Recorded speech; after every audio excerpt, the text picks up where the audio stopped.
Bit of a dark day for gaming, isn't it? Insomniac, the developers of Spider-Man, and Spider-Man 2 suffered a cyber attack, and a lot of information was leaked. We'll be talking about some of this information that pertains to the video games industry as a whole in a minute, but they also leaked information about employees, and I think that is indefensible, and just a crappy situation on the whole. I wish them the best, the employees, not the freaking scumbags that did the hack. But now, having said that, let's talk about the current situation going on with Sony and Xbox. I'm not going to take all the information that was revealed at face value and assume that it is authoritatively true, but it does kind of build on things that we have been talking about and things that I have said in the past, and I think they're worthy enough to be addressed right here. Namely, in regards to Sony's concerns about an impending quote-unquote leapfrog that Microsoft may be able to perform in the coming years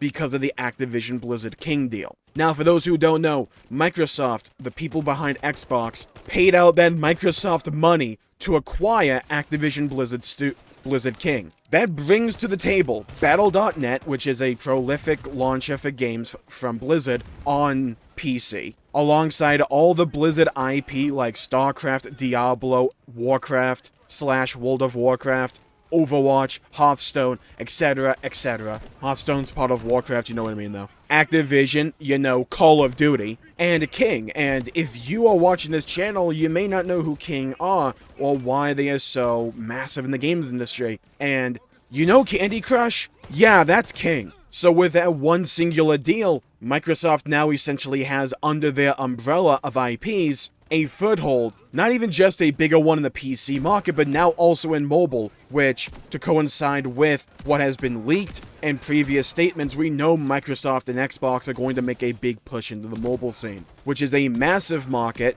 as there are a lot of people and markets around the world that are primarily mobile players. I want to talk about console and PC gaming though, because in regards to Sony and where Sony's concerns are, largely lies with Call of Duty, because Call of Duty is massive. MW3 is the worst reviewed Call of Duty game of all time, to my understanding. I've played it. It's a glorified DLC being sold at $70 at the base price, alongside a whole swath of microtransactions and battle passes and all that crap. It is repackaged from old mechanics and locations and maps from previous games, and genuinely is a glorified DLC. That game is still making bank though, and while sales, from my understanding, may not be up to par with even MW 2022, this is Call of Duty we're talking about. The winds of fate can change in a singular year, and in order to acquire Activision Blizzard King,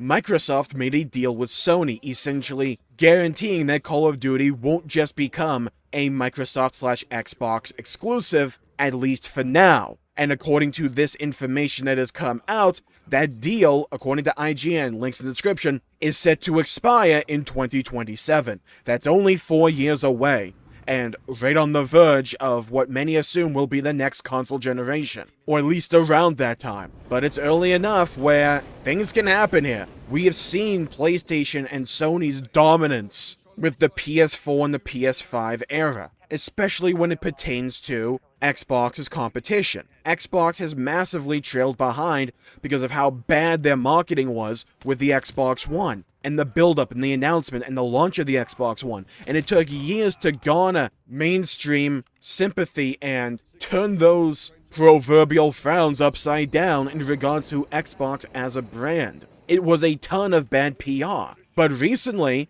with the backwards compatibility push, having decent hardware, and Game Pass, these are things that draw eyes. Their main issue has always been, since the Xbox One era, of consistently releasing high-quality first-party titles. Sony can do it, Xbox has failed to do so. Not that every game has been a miss, but too many of them have been misses. And with people developing and bolstering their digital library of games, It makes it harder to convince people to go from one platform to the other because people have now developed their platform primarily on Nintendo or PlayStation. But it only makes that situation harder for Xbox, not impossible. And Microsoft has stupid amounts of money, as we have seen with its Activision Blizzard King deal. And during the court cases, we saw Sony fight tooth and nail on this Call of Duty issue. But if that goes away in like 2027, which is going to be a pivotal year as we're on the verge or the cusp of a new generation of consoles, Call of Duty will drag players away from PlayStation. It is that loyal of a fan base. Whether we like it or not, whether we enjoy Call of Duty or not, that's the reality of the situation. That game, as an exclusive, will sell Xbox, will sell PCs. Heck, I imagine Call of Duty just simply coming to Game Pass will be a big draw and lure by itself, let alone if it ever goes full exclusive. And I felt for a while now, Xbox is positioning themselves in such a way where they are playing the long game here. Because in the short game, it's Nintendo and PlayStation's world and we're living in it. Absolutely. Also Steam. But yeah, in regards to consoles, it's Nintendo and Sony that largely appeal to two distinct audiences. Xbox has been trailing behind the competition, but they are putting themselves in a situation where if they can start to consistently release high-quality exclusives and games that are massive lures, then they have the mechanisms and the software in place to support that. With things like Game Pass, they have flexibility in the hardware. If you want a cheaper console, you go for the S. If you want a more powerful one, you go for the X. But at the end of the day,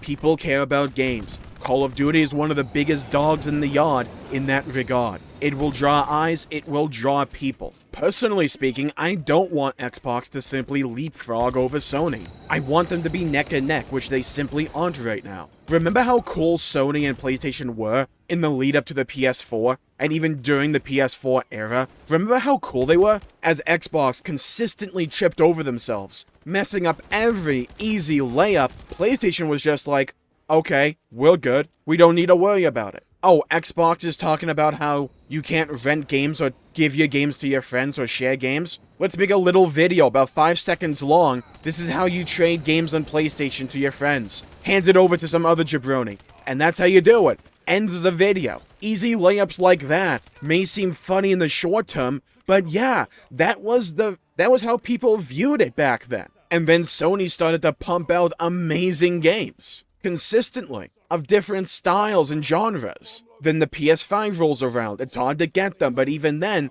there's not that many PS5 exclusive games there. The services that they have are mostly decent-ish approximations of what the competition has. PS Plus, the Portal, VR. Generally speaking, not as good as what the competition has, but if you're already in the PlayStation ecosystem, then they are at least some version of what the competition has, so you're not exactly missing out significantly on something wholesale. But honestly, Sony have just been annoying to me, and consistently disappointing. Whether it's not, for whatever reason, not having Bloodborne be 60 FPS on the PS5, having paid upgrades from last-gen versions to the PS5, whereas Xbox gives it to you for free, to my understanding. Raising the price of PS Plus for no freaking gain to the consumer, and no longer really having that variety of gaming IP being released on a consistent basis like they used to be known for. Sony have positioned themselves in such a way where they're no longer trying to compete or overcome Xbox. Now they're just trying to maintain that lead,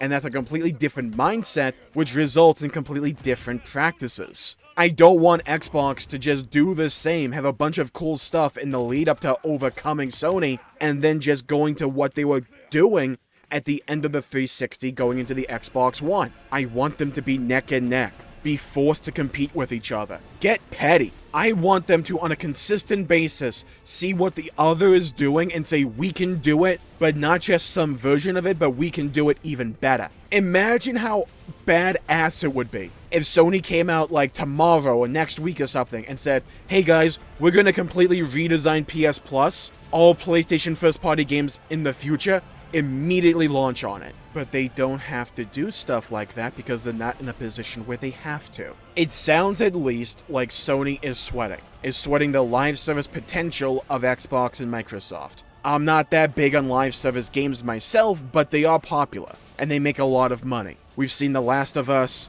multiplayer get canned, essentially, and we've seen Sony scale back on their live service games going forward, going from 12 to 6 by 2026. I think I got those numbers right. Don't quote me on that, though. Competition generally leads to better consumer policies, as both companies or multiple companies have to vie for attention and favor from the consumer. When one or two are leading the charge, then they can be more lax and focus more on ways to extract more money from a player base that is already locked into that ecosystem. I don't want Xbox to go the way of the dodo. I want them to succeed, but I also don't want them to simply turn into the dominant force Nintendo and PlayStation are right now, where they can rest on their laurels. I don't want that. I want them to compete with each other. I think Xbox has absolutely been playing the long game. Get all these studios, get all their software and services in a position so where once they start releasing a bunch of high quality games, then they're in a position to support that.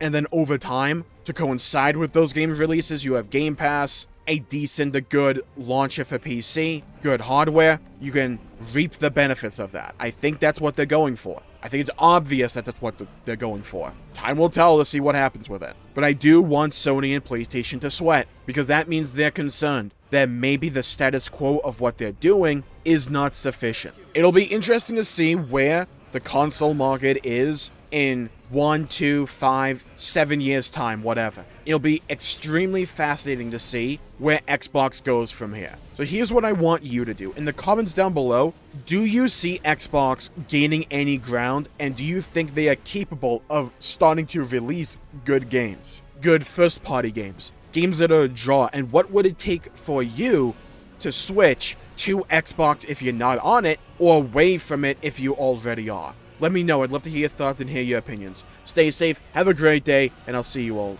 next time. Make sure to leave a like and subscribe. It really helps the channel out and helps support future content, and I greatly appreciate it. Stay safe, have a great day, and I'll see you all next time. Bye-bye, everybody, until we meet again.